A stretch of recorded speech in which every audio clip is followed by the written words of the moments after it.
वक्फ board का इजलास मुलतवी कर दिया गया है। ये इजलास अब 14 जुलाई को मुनक़िद किया जाएगा।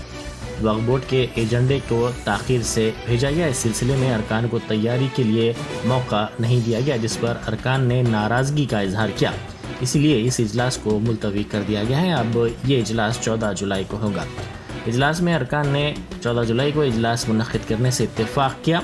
इजलास में वक्फ बोर्ड के मुलाजिमीन के पे स्केल, कैडर स्ट्रेंथ बढ़ाने के सिलसिले में भी बातचीत की गई। साथ ही मरकज़ी हुकूमत की स्कीमात पर अमलावरी के सिलसिले में भी गौर खौज किया गया।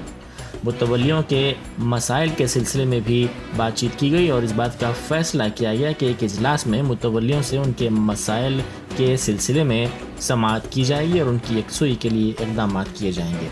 इस इजलास में वक्फ बोर्ड के अरकान मौलाना सैयद शाह अली अकबर, निज़ामुद्दीन हुसैन साबरी, ZH जावेद, मलिक मोहतसिम खान, अबुल फतेह बंदगी बादशाह, रुकन assembly Kausar Moinuddin, MLC Farooq Hussain, doctor Nisar Hussain Haider Aqa, Wanaparthy collector Yasmin बादशाह ने शिरकत की। आज हमारी वक्फ बोर्ड की जो सेकंड मीटिंग थी वो पोस्टपोन हो चुकी है। यही महीने की नेक्स्ट वीक जो 14 तारीख है 14 के दिन रखी गई है और कुछ हमारे टेक्निकल इश्यूज थे, उस वजह से मीटिंग को हमारे पोस्टपोन करना पड़ा और नेक्स्ट मीटिंग इंशाल्लाह ताला 14 के दिन रहेगी।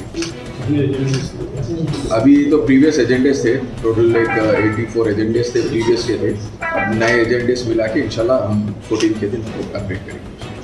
मीटिंग तो थोड़ा टेक्निकल इश्यूज थे हमारे पास, उसके अंदर वो देखिए, क्योंकि लास्ट टाइम के जो हमारे को रिपोर्ट्स थे, फिर नए रिपोर्ट्स मंगाने के लिए थोड़ा लेट हुआ, ये वजह से हम मीटिंग को पोस्टपोन करें।